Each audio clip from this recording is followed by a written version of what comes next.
career-wise, for engineering at least, I really just want to work somewhere where I feel like my impacts, like the work I do impacts someone. But personally for me, I want to have a job where I'm solving problems and I feel like the work I do actually has impact. I'm not just part of a huge corporation that I just do work. Like I work on one part all day and then I never see the final product. I would like it if I could see like when given a project, I could see the whole scope of the project. With the like when given the project, I see the whole scope. They tell me what it's going to be used for, what we're doing, and how my part of that project that I'm assigned is going to work with the whole final project. Once I know if I know that much, I'll love my work. So I know it's actually being useful as opposed to here's this project, do it, and then we'll give you a new one. I was working in the engine lab. I was doing testing. I I first of all, when I walked in the engine lab, nothing was attached. So I set up the engine lab, I tested everything, and then I worked with a couple other engineers. There's 5 people that work down there like all the time, and we worked to test different engines, figure out. We did a lot of debugging when, for example, our sensors weren't working or values weren't being read correctly, or we had this weird issue once where the engine was vibrating really, like when it was running really hard, so the whole test stand was vibrating, sensors are falling off, wires are falling off. It was pretty crazy, but that was one of the big things you had to fix. So that was one of my biggest responsibilities.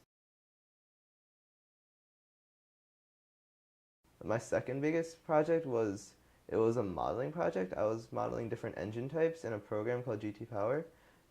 So what I pretty much did was I took instead of actually testing stuff on an actual engine, I put all the parameters of a test stuff like what fuel you're using, how long it's gonna run, at what speed it's gonna run, for how long, what gas, what fuel, like basically every single parameter.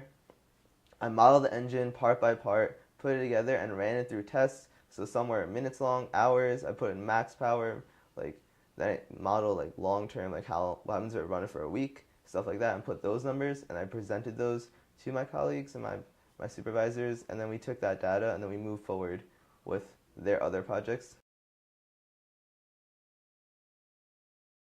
It was kind of like good cop, bad cop, where my supervisor was more strict, but in the end, not helping me made me learn way more than if he just held my hand and told me the answers.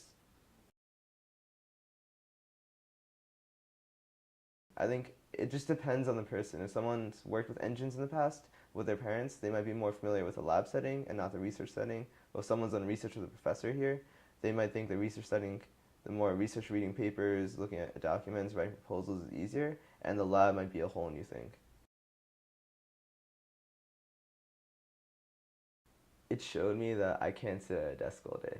So I'm really thankful where my day was kind of split up where in the mornings I would usually be doing like be writing either doing research, doing simulations in the desk, but around like 11, 12 p.m., 11 a.m., 12 p.m., I'd walk down to the lab and either be out in the lab running tests or I'd be just talking to other people, going to other buildings, trying to get advice. I say don't give up, just keep looking out. Definitely try asking your friends for advice, ask older classmates, because a lot of my advice junior year and sophomore year about how to get an internship, where to go from there, what companies to look into came from my mentors that were seniors and juniors, and they really guided me, showed me how to, who to talk to, where to go, and how to prepare myself.